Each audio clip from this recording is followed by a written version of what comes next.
Danas govorimo o kultnom romanu Virginie Woolf, verovatno o njenom najpoznatijem romanu Gospođa Dalloway, ali ovoga puta ćemo krenuti od biografije autorke. Ako mi dozvolite, ja bih počela od reči same Virginie Woolf iz njenog autobiografskog eseja Skica prošlosti, odnosno A Sketch of the Past. Ona tu piše u jednom delu: ko sam ja onda bila? Adeline Virginia Steven, druga ćerka Leslija i Julie Prinsep Steven, rođena 25. januara 1882.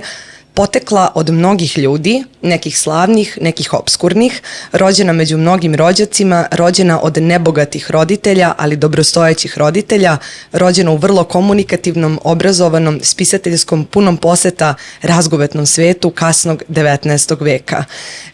Ja sam ovo pročitala jer mi se činilo zgodnim za ovo uvodno pitanje koje ću vam postaviti, a to je da malo našoj publici približimo biografske detalje kada je reč o Virginiji Woolf i o njenom životu koji ona sama odlučila da završi u martu 1941. godine.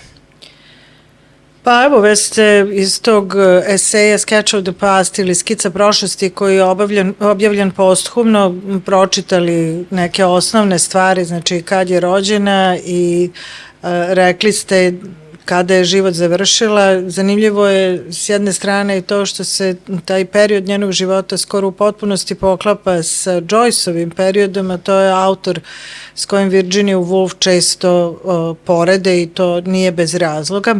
Ali za razliku od Joycea, ona je odrasla u porodici koja je bila dobrostojeća, u velikoj porodici, zbog toga što je to bio drugi brak i oca i majke.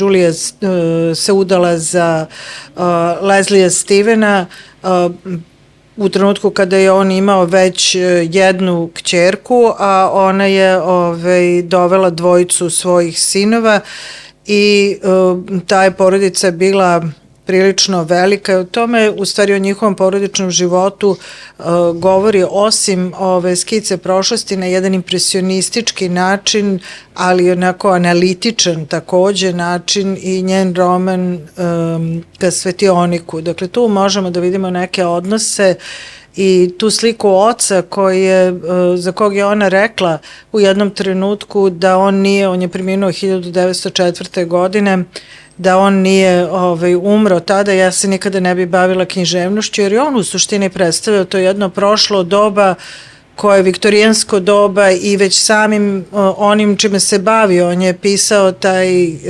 biografski rečnik velikih viktorijanaca, dakle ne samo simbolično, nego i stvarno je predstavljao viktorijansko doba. Onda je pitanje, verovatno nije pitanje da li bi Virginia Woolf počela da piše, nego kada bi počela da piše, da se to dogodilo kasnije, a tako kao jedan lik koji je bio prilično, da kažem, tiranski u tom smislu da je pokrivao sve ono što su bile sfere tog njenog ranog interesovanja i uopšte u porodici kao jedan patrijarh, verovatno da bi doprineo tome da se to dogodi nešto kasnije.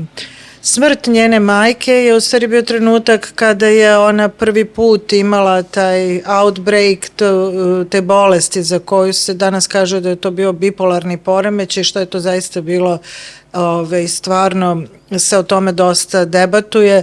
Postoji jedna autorka, Louise de Salvo, koja pokušava da pokaže da je to posledica upravo tog seksualnog zlostavljanja od strane obojice polubraće iz tog majčinog prethodnog braka i koji su to činili ne samo sa njom, nego i sa sestrom Vanessom Steven, ali kasnije Bell, jel?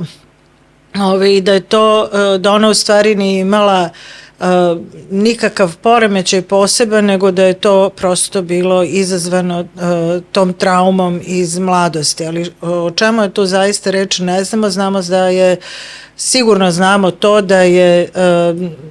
da su ti napadi ili već kako god bi se to moglo nazvati. Slomovi nekakvi. Slomovi, jeste, da su je pratili celog života posle završetka svake knjige i u svim velikim odsutnim trenucima njenog života. Ali taj prvi slučaj jeste upravo bio u trenutku kada je majka preminula. To je 1914, ali tako? Godina. Ne, to je bilo ranije. Još ranije. 1914. 1904. je Otac preminuo, a otac je, a već pre toga je preminula i majčina kći. Ja nisam pomenula na samom početku da je ona dobila i svoju kći Stelu sa sobom, koja je odigrala ulogu majke u trenutku kada majke više nije bilo.